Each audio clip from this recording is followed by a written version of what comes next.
দুনিয়ার কাউকে চাকরি দিতে গেলে সার্টিফিকেট লাগবে, ওর কেরিয়ার সার্টিফিকেট লাগে, কত কিছু লাগে, কিন্তু মাপ পাইতে গেলে কিছুই লাগে না। দামি হইতে গেলে মাওলার কাছে চেহারা লাগে না, সার্টিফিকেট লাগবে না। আল্লাহ পাক যাকে যেই সময় যেই মুহূর্তে কোনো না কোনো উসিলায় জিন্দিগির সব গুনাহ মাফ করে আল্লাহ পাক একটু উসিলা করে আল্লাহ পাক আপনাকে আমাকে জান্নাত দান করে দিতে পারে। যেমন হজরতে বেলালের তেমন কোনো সার্টিফিকেট ছিল না, কিছুই ছিল না। হজরতে বেলাল দেখতে একেবারে কালো ছিল, এমনকি চাকর, নিজের বাবা চাকর, উপরস্থ সকল বংশীয় সব লোক গোলাম, আরবের কোনো মর্যাদার চেয়ারে তাকে কেউ কোনোদিন বসায় নাই। সেই বেলাল স্পষ্টভাবে কথা পর্যন্ত বলতে পারতো না। সেই বেলাল যখন ইসলাম কবুল করলেন, আল্লাহ পাক তারে এত দামি বানায় দিছে। বিশ্বনবী যেদিন মেয়ারাজে গেলেন, জান্নাত ভ্রমণ করলেন, জান্নাতের ভিতর থেকে আল্লাহ নবী সরকারে দু আলম পায়ের স্যান্ডেলের আওয়াজ শুনতে পাইতেছেন। জিজ্ঞাসা করলেন, ভাই জিব্রাইল, পায়ের স্যান্ডেলের আওয়াজ কোত্থেকে আসে? আল্লাহ পাকের শ্রেষ্ঠ একজন ফেরেশতা জিব্রাইল আমিন বললেন, ও নবী, আপনার কালো সাহাবী, অশিক্ষিত সাহাবী, যার কোনো বংশ মর্যাদা নাই, এমন এক সাহাবী আল্লাহ পাক তারে এত দামি বানায় দিছে। মক্কার রাস্তায় রাস্তায় হজরতে বেলাল ঘুরতেছে, আল্লাহ পাক সেই বেলালের পায়ের স্যান্ডেলের আওয়াজ মাওলা আরশে আজিম থেকে শুনতে পাইতেছেন। তাই আল্লাহ পাক আপনাকে আমাকে এই জায়গায় গুনাহ নিয়া ঢুকাইছে। আল্লাহ পাক ইচ্ছা করলে একটা কথা যদি গিয়া দিলে লাগে, দিলটার ভিতরে যদি একটু ধাক্কা লাগে, চোখ দিয়া যদি মাছির মাথা পরিমাণ একটু পানি বের হয়ে যায়, আল্লাহ পাক আপনাকে আমাকে জিন্দিগির গুনাহ মাফ করে জাহান্নামের দপ্তর থেকে নাম কাটিয়া জান্নাত দিতে পারেন কি পারেন না? জোরে বলেন। এজন্য এখনও যারা বাহিরে আছে, অনেকে এখনও প্যান্ডেলের সামনে ওই যে বারান্দায় দাঁড়ায় আছে, ওরা কি চিন্তা করে ওরাই জানে। বিভিন্ন জায়গায় এখনও দাঁড়িয়ে আছে। আজকের এই মাহফিলটা আপনার আমার জীবনের নাজাতের উসিলা, কথা বলেন। সেই জীবনের শেষ বয়ান মনে করে, শেষ মোনাজাত মনে করে, জীবনের গুনাহ আল্লাহ পাক এতগুলো মানুষের মধ্য থেকে, এত ওলামায়ে কেরামের মধ্য থেকে একজনের ডাক আমার মাওলার দরবারে কবুল হবে, সেই নিয়ত করে জীবনের শেষ মোনাজাত দিব, শেষ বয়ান শুনবো, সেই নিয়তে বসতে রাজি আছি না ইনশাল্লাহ? আমি আপনাদের সামনে কোরআন শরীফের 93তম সূরার 5টা আয়াত তেলাওয়াত করেছি। 93তম সূরার 5টি আয়াত আল্লাহ রব্বুল আলামিন এই সূরার ভিতরে আল্লাহ রব্বুল আলামিন 11টি আয়াত নাজিল করেছেন। 11টি আয়াত নিয়ে কথা বলার সুযোগ নাই, সময় নাই। এখান থেকে প্রথম 5টি আয়াতের ব্যাপারে কথা বলবো।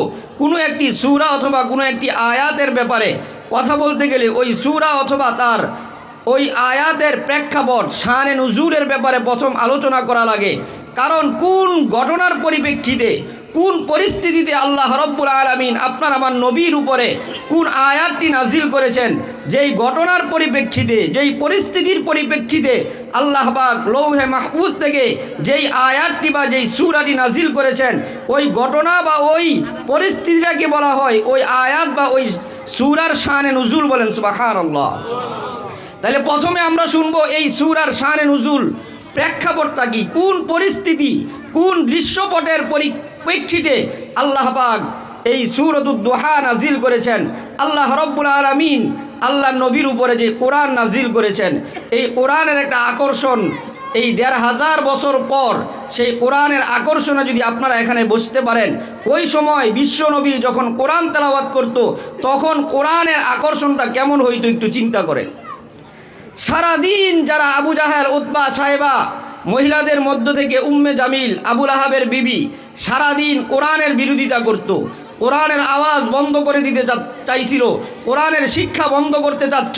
সারা দিন এইভাবে কোরআনের শিক্ষা বন্ধ করার চেষ্টা করে, কোরআনের দাওয়াত বন্ধ করার চেষ্টা করে আল্লাহর নবী সাল্লাল্লাহু আলাইহি ওয়াসাল্লাম যখন তাহাজ্জুদের নামাজে কোরআন তেলাওয়াত করতেন, ওই আবু জাহেল, উতবা, সাইবা যারা সারা দিন কোরআনের বিরোধিতা করত, নবীর বিরোধিতা করত, বিশ্ব নবী যখন পবিত্র জবান দিয়া কোরআন তেলাওয়াত করতেন, আমার নবীর জবানের তেলাওয়াত শোনার জন্য আমার নবীর ঘরের চতুর্পার্শ্বে কোরআনের তেলাওয়াতের জন্য ওই কাফেররা একত্রিত হয়ে যাইতেন। বলেন সুবহানাল্লাহ।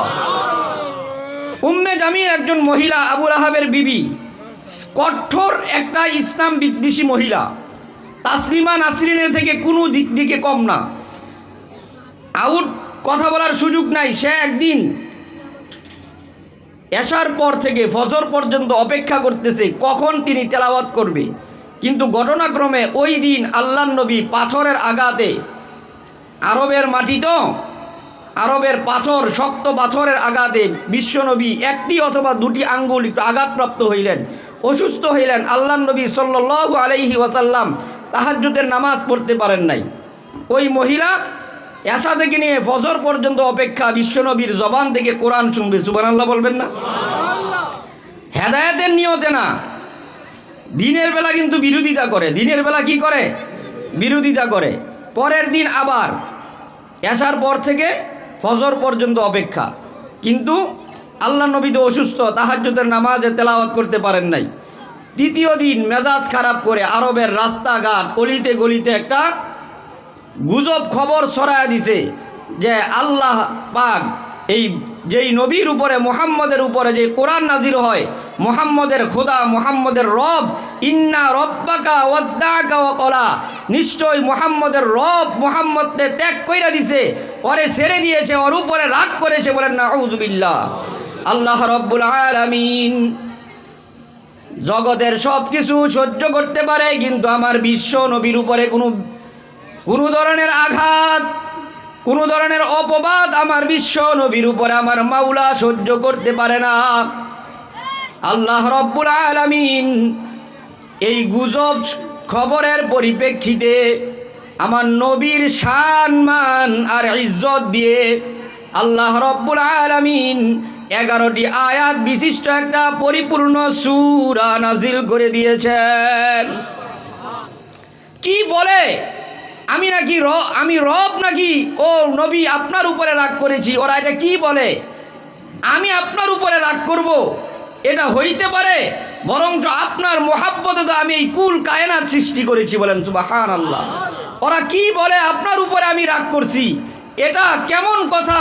বরঞ্চ আদম থেকে নিয়ে ঈসা নবী পর্যন্ত প্রত্যেকের উপরে আমি কারো উপরে সহিফা, কারো উপরে আমি বড় বড় কিতাব নাজিল করেছি। ইসলামকে আমি দিনকে পরিপূর্ণ করি নাই। আদম থেকে নিয়ে ঈসা পর্যন্ত যেই নবীদের মাধ্যমে দিন চলে আসতেছিল, কারো মাধ্যমে আমি দিন পরিপূর্ণ করি নাই। আল ইয়াউমা আকমালতু লাকুম দীনাকুম ওয়া আতমামতু আলাইকুম নি'মাতি। ও নবী, এই 1.5 লক্ষ পয়গম্বরের মাধ্যমে আমি দিনকে পরিপূর্ণ করি নাই, আপনি বিশ্ব নবীর মাধ্যমে আমি ইসলাম দিনকে পরিপূর্ণতা দান করে দিয়েছি। বলেন সুবহানাল্লাহ। আমি আপনার এত দামি করে বানাইছি। আল্লাহ পাক বলেন ওয়াদ-দুহা ওয়াল লাইলি ইযা সাজা। ভালো করে বুঝবেন, ওয়াদ-দুহা, আল্লাহ পাক কোনো কসম করে কোনো কথা বলা লাগে না। এরপরেও গুরুত্ব দিয়ে আল্লাহ পাক বলেন ওয়াদ-দুহা। ওয়াদ-দুহা মানে আউয়ালুন নাহার, ওয়াক্তু ইরতিফাইশ শামসিল্লাযী ইয়ালি ওয়াক্তু বুরুজিহা লিন-নাযিরিন। ফজরের পর মুসল্লিরা পূর্ব আকাশে ডিমের মতো যেই সূর্য দেখতে পায়, আল্লাহ পাক বলেন ওই সকাল বেলার কসম, ওই সূর্যের কসম, ওয়াল লাইলি ইযা সাজা, রাত্রির কসম, ইযা সাজা আই ইযা সাকানা, রাত্রি যখন গভীর হয়, স্তব্ধ হয়, ওই রাত্রির কসম। মা ওয়াদ্দাকা রব্বুকা ওয়া মা ক্বালা। নবী, আমি একটা মুহূর্তের জন্য দিনের কসম করে আল্লাহ পাক পুরা দিন বুঝিয়েছেন, রাত্রির কসম করে আল্লাহ পাক পুরা রাত্রির কসম, দিনের কসম, রাত্রির কসম, 24 ঘন্টার কসম। নবী, আপনাকে আমি একটা মিনিটের জন্য ভুলে থাকি না। বলেন সুবহানাল্লাহ। আলহামদুলিল্লাহ, মুবারক হোসেন সাহেব চলে আসছেন। আল্লাহ রব্বুল আলামিন সেই নবীর ইজ্জত নিয়ে, মুহাব্বত নিয়ে আমাদেরকে কবরে যাওয়ার তৌফিক দান করুক। সকলে বলি আমিন।